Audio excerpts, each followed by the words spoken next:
6 months ago, I would have apologized for even being in that courtroom. Now, I sat there with a manila folder on my knees, waiting to prove that someone I trusted had been lying to me for months. Across the aisle, Colt sat with his arms crossed, one knee bouncing beneath the table. He wouldn't look at me. He'd always been like that, loud when things were easy, quiet when they weren't.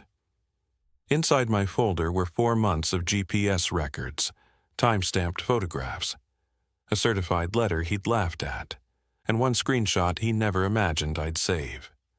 Together, they told a story Colt had spent months insisting wasn't true. It started with my car, or at least that's what he wanted me to believe.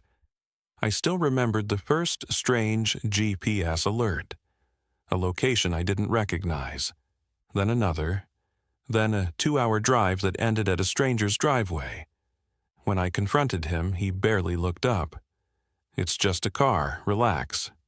So I tried, for about a week. Then I started paying attention. I checked the timestamps, I saved the locations, I photographed what I found. And eventually, I sent a certified letter that gave him one simple chance to explain himself. He laughed when he received it. That was the moment I realized something. He wasn't worried about what I'd discovered. He was confident I'd never have enough proof to do anything about it. 6 months later, I was sitting across from him in small claims court. The bailiff shuffled papers at the front of the room. A door clicked shut behind me. My knee didn't bounce, my hands didn't shake. Somewhere during those 6 months, I'd learned how to sit completely still while waiting for the truth to catch up with someone. Then the bailiff looked up. He scanned the room and called my name. I hadn't planned on my story ending in a courtroom, but to understand how I got there, you have to go back to the week I said yes to something I thought was small. I've always been the kind of person who keeps things in writing. At the firm, that's not a personality trait, it's the job. I spend my days processing contracts, notarizing signatures, checking that every date, every initial, and every line is exactly where it should be before a document becomes real. Precision isn't optional when people trust you to catch the detail they missed. That habit followed me home. I kept receipts nobody would ever ask to see. I saved screenshots of conversations for no reason other than knowing I'd rather have proof of something than need it and not have it. My friends teased me about it. I'd laugh and tell them, I never lend anything without a text confirming when I'm getting it back. It wasn't a strategy, it was just who I'd become. The car was different, though. That was something I was genuinely proud of. A modest sedan, nothing flashy, nothing anyone would turn their head to look at. But it was mine. I'd paid it off completely after 3 years of overtime shifts I never complained about, because I knew exactly what those extra hours were buying me. Freedom, security, proof that patience actually worked. I kept the car clean. I kept every maintenance record. I knew exactly when the oil had been changed, when the tires had been rotated, when the next service was due. When I sat behind the wheel, I felt like I was sitting inside something I'd earned. Mara had been my friend for almost a decade by then, long enough that we'd stopped keeping score on favors. She was one of those people who had slowly crossed the line between friend and family without either of us ever saying it out loud. So when her car broke down and the repair shop told her it would take at least a week, I didn't see a problem. She called me that afternoon. "Can I borrow yours until mine's fixed? I'll take care of it, I promise."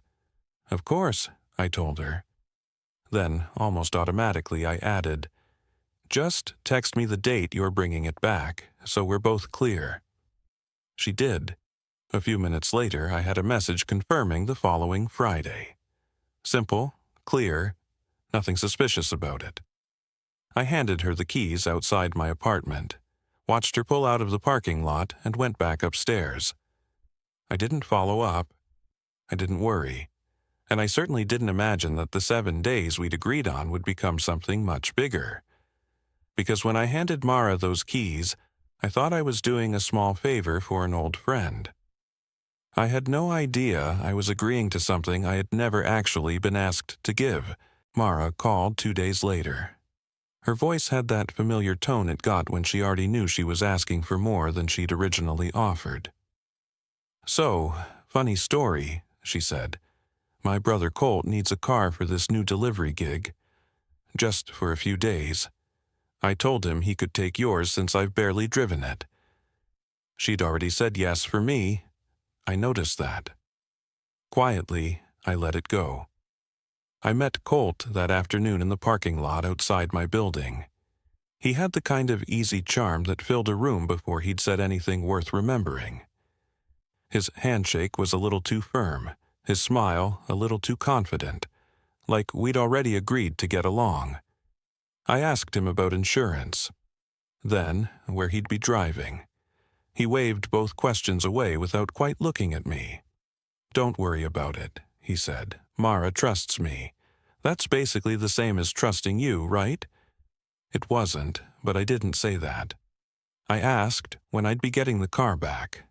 He laughed, not nervously, not apologetically, like the question itself was strange. "I don't really do return dates, man. I'll bring it back when I bring it back." Mara laughed beside him and lightly swatted his arm. She'd heard that tone before.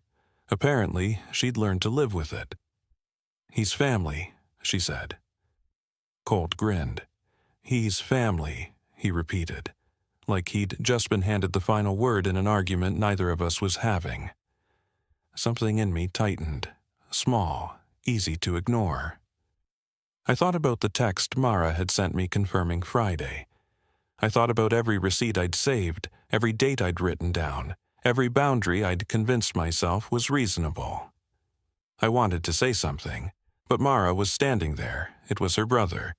And suddenly, asking for a return date felt petty, like I was turning a simple favor into a negotiation. So I swallowed it.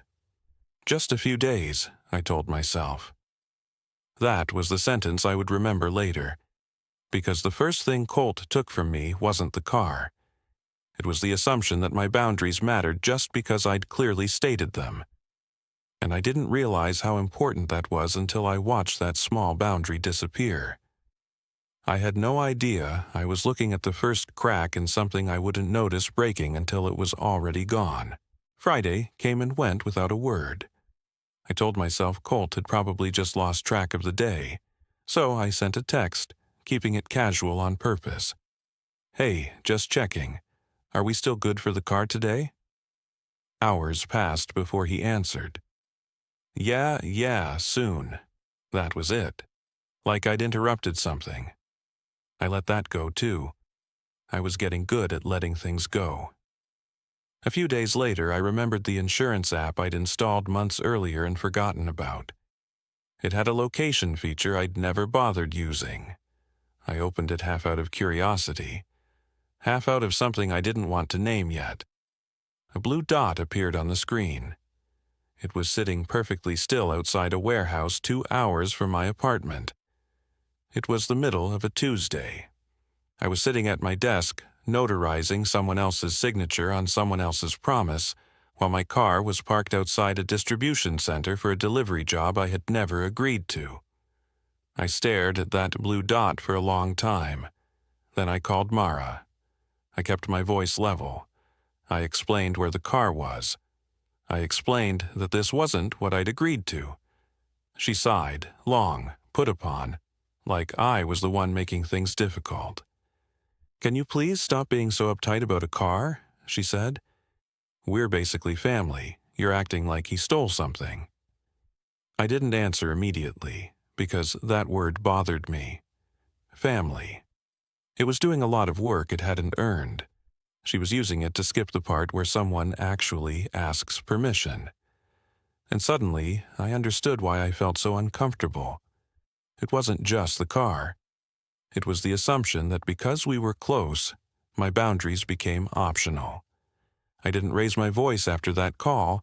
I didn't need to. Instead, I started keeping track. Not officially, not in a notebook, just in my head. Every missed promise.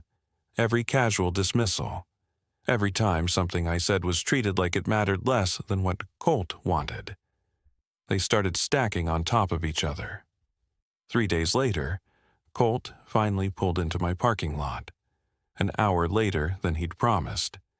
He tossed me the keys without even stopping. I caught them. Then I saw the dent. A fresh crease ran along the rear bumper, the paint scraped down to the primer. The kind of damage that doesn't happen without somebody noticing. I opened the back door. A fast food bag was crumpled against the floor mat I'd vacuumed every other week. Receipts spilled out beside it. One had a name. Another had a timestamp. Both were from 2 counties away. I stood there in the parking lot for a long moment. The keys were in one hand. My other hand rested against the dent. And for the first time, I understood something I should have realized days earlier. This wasn't about a car anymore. It was about what Colt believed he was allowed to take from me, simply because Mara had decided I wouldn't say no. I drove out to the warehouse myself. The address was still saved in the insurance app. When I got there, I found Colt leaning against my car like it already belonged to him. The taillight was cracked. A spiderweb of fractures caught the afternoon light. Through the window, I could see the check engine light glowing steadily on the dashboard. A stranger's phone charger was still plugged into the console, coiled around a cup holder that I'd kept empty for years. "I'll get to it," Colt said. He barely glanced up, like I'd asked him to do something unreasonable. Then he shrugged. "It's a beater anyway." The words landed harder than they should have, because he didn't know what that car meant to me. He didn't know what it had cost. 3 years. 3 years of overtime shifts, skipped vacations, careful deposits, watching my account balance climb one paycheck at a time. I still remembered the day I made the final payment. I'd sat alone in a parking lot afterward, staring at the confirmation on my phone. And I'd cried. Not because I was sad, because for the first time in a long time, something was completely mine. Colt didn't know any of that. He'd never asked.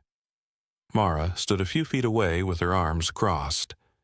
I waited for her to say something. Anything. She looked at the ground instead.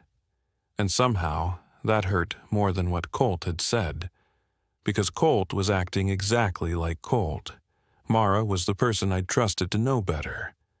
I didn't argue with either of them. I didn't have the energy left. I got into the car, checked the tire pressure out of habit, and started the engine. The check engine light stayed on. I drove home with that little warning glowing in front of me the entire way. A small, steady reminder that something was broken, and apparently nobody planned on fixing it but me. That night, I sat at my kitchen table and did something that surprised even me. I stopped asking nicely. I opened my phone and started pulling everything into one folder. Every text, every GPS timestamp from the days the car had been sitting outside that warehouse, every receipt, every message, starting with the very first one Mara had sent me, the one confirming the return date that had already come and gone. I read through everything twice. Then I created a second folder. I wasn't building a case yet. Not exactly. At least, that's what I told myself. I was just keeping records. But for the first time, I wasn't keeping them because I was organized. I was keeping them because I no longer trusted either of them to tell me the truth. And that was the moment everything changed. The following week, I sent a letter, certified, dated, printed on plain paper without a single word wasted on how I felt about any of it. It stated the facts. The car was due back on a specific date, or I would file a claim in small claims court for its return and for the damages and expenses I'd incurred during the months Colt had it. That was it. No threats, no insults, no mention of how angry I was. I didn't send it in anger. I sent it because I'd run out of options that didn't involve raising my voice at someone who'd stopped listening months ago. Colt's response came through Mara, secondhand, the way most things did by then. Apparently, he'd laughed when he read the letter. Said something about how cute it was that I thought a piece of paper would change anything. Mara, still trying to keep the peace between us, forwarded me a screenshot of his reaction. She probably thought she was showing me how ridiculous he found the whole thing. She didn't realize what she'd just handed me. I saved the screenshot. Neither of them knew it would end up in the same folder as everything else. I filed the claim 2 days later. I requested the return of the car. I listed the damage. The additional insurance costs I'd been carrying while the car was being used without my permission, and the value of the transportation I'd lost simply because I no longer had access to something I'd paid for myself. At work, a couple of colleagues who had never once heard a word about my personal life helped me format the claim. They tightened a sentence here, double-checked the date there, made sure each piece of evidence was attached to the right part of the timeline. It was the same precision we brought to every contract that crossed our desks. At one point, one of them looked up at me and said, almost admiringly, "Remind me never to get on your bad side." I laughed, but she wasn't entirely wrong, because by then I wasn't angry anymore. I was organized. There was a difference. I wasn't looking for revenge. I was looking for a return date. The court accepted the filing. A few days later, I served the papers myself. I stood in the same parking lot where this had all started, holding the documents in one hand while Colt read the first page. At first, he had that same easy smile, that same expression he'd worn when he told me he didn't do return dates. Then he looked at the photographs, the timeline, the certified letter, the screenshot. His smile faltered. Just for a second. But it was the first time I'd ever seen Colt look like he wasn't completely sure he was going to win. I didn't say anything. I didn't need to. I handed him the papers and walked away. It wouldn't be the last time his confidence disappeared. The next time, there wouldn't be a parking lot between us. There would be a judge. The courtroom filled slowly. Strangers with folders sat scattered across the benches, waiting for their own cases to be called. Near the front sat Mara, Colt, and a woman I didn't recognize. I guessed she was Colt's girlfriend. Her hand rested on his arm, but even she looked uneasy. Colt didn't, not yet. He sat back in his chair with the same confidence he'd had in the parking lot, the same expression that seemed to say this whole thing was beneath him. Then the judge called my case. When she asked me to present my side, I stood. I opened the folder, and I told the truth in order. I started with the original agreement, then the GPS record showing the car sitting outside a warehouse 2 hours from my apartment during a week I'd never agreed to. I presented the certified letter, the return date, the delivery confirmation, the unanswered deadline. Then I handed over the screenshot Mara had forwarded without thinking. Colt laughing at the idea that a piece of paperwork could possibly matter. I didn't look at him while I explained it. I moved on to the photographs. The dent, the cracked taillight, the repair estimate, the additional insurance costs. The records showing how long I'd been without the car. I never raised my voice. I didn't have to. The documents were doing that for me. The judge read through each page carefully. Then she stopped. She looked at one message longer than the others. Mara's original text from months earlier. The one she'd sent me when she first handed my car to Colt. The judge read it aloud. He's family. He'll return it. The room went quiet. I'd heard those words before. Back then, they'd sounded like reassurance. Sitting in that courtroom, they sounded completely different. Not comforting, not warm, just a promise that had never been kept. I glanced toward Mara. She was staring down at her hands. Colt shifted in his chair. When it was his turn, he leaned forward. He started talking quickly. It was just a favor. We were practically family. I'd known Mara for years. Nobody had intended for things to go this far. His voice grew louder as he went, the same way it always did whenever the details stopped working in his favor. The judge let him finish. Then she looked down at the documents. "You had possession of the vehicle under an agreed arrangement," she said calmly. "The return date passed. The vehicle was used beyond what was agreed, and there is documented damage." Colt opened his mouth. The judge raised a hand. He stopped. She looked back at the file. "This isn't about whether you considered yourselves family.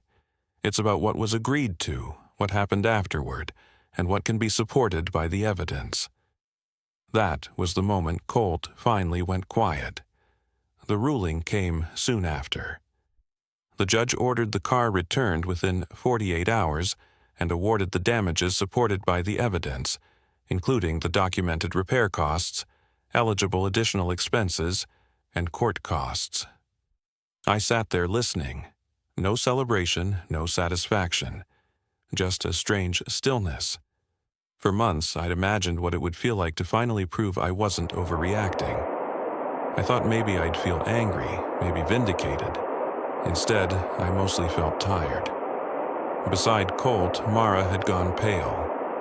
She kept staring at the message the judge had read aloud. Her own words. The words she'd used to convince me that trusting Colt was the same thing as trusting her. Now, they were part of the record. Evidence she'd handed over herself, without ever realizing what they would become. I closed my folder. I didn't smile. I didn't need to, because winning the case hadn't felt like winning anything. The car would come back. The damages would be paid. The paperwork would finally be finished. But when I walked out of that courtroom, I realized something the judge couldn't put into an order. The hardest part wasn't getting my car back. It was walking away from a decade-long friendship and admitting that the person I'd trusted to stand beside me had chosen to stand beside him instead. And that was a loss no ruling could return. Mara caught up with me on the courthouse steps. Her face was red, and her voice had gone thin in that way it does when someone is right on the edge of crying or starting a fight. Sometimes both. "You really made this ugly," she said. "We could have just talked this out like family." I stopped on the step below her. For a moment, I just looked at her. Then I said, "I didn't take this to court because I stopped caring about you." She waited. "I took it to court because you stopped protecting me." She didn't answer. I watched the words land somewhere behind her eyes. For once, she didn't have an explanation. No mention of family, no defense of Colt, no reminder of how long we'd known each other. Just silence. I walked down the remaining steps and headed toward my car alone. Colt never spoke to me directly again. 2 days later, a text arrived. Short, flat. The car had been dropped off at my apartment. When I got home, I found it parked where it belonged. It had been washed. The inside had been vacuumed. For a moment, I wondered if that was supposed to be an apology. Then I saw the taillight. Still cracked. That small piece of damage was sitting there like a period at the end of a sentence Colt had refused to finish. I took a picture of it. Old habits. Mara went quiet after that. No calls, no texts, no attempts to check in the way we used to. Just a careful distance that seemed to grow between us without either of us having to say why. I understood it in a way. It's hard to look someone in the eye after realizing you spent months assuming they would never actually fight for themselves. And I think that was what bothered Mara most. Not that I'd taken Colt to court. Not even that I'd won. It was that I'd finally stopped being the person she thought she could count on to quietly absorb whatever happened. That first night, I sat at my kitchen table and looked through the window at my car parked outside. My car, back where it belonged. I should have felt triumphant. I didn't. Mostly, I felt relieved and a little hollowed out. There is a particular kind of exhaustion that comes from proving something you never wanted to have to prove in the first place. The car was back. The money would be paid. The court case was finished. That part was settled. But when I thought about Mara, I knew something else had changed. A decade of friendship hadn't disappeared in one courtroom. It had disappeared slowly, one excuse at a time, one boundary at a time. One moment where she chose keeping the peace with Colt over protecting the person who had trusted her. And now that I finally had my car back, I understood the thing I hadn't been willing to admit before.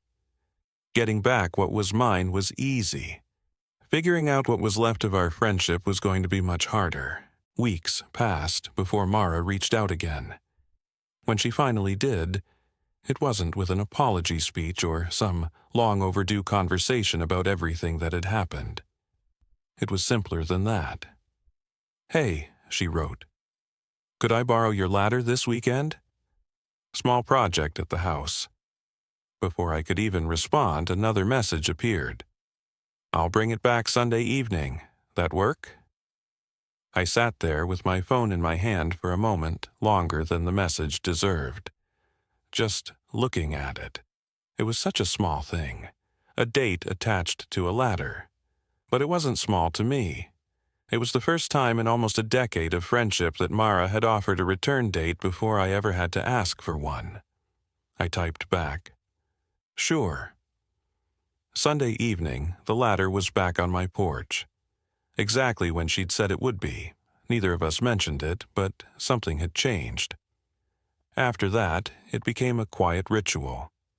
Every time Mara borrowed something from me, no matter how minor, a book, a mixing bowl, even a phone charger for a weekend trip, a text arrived first.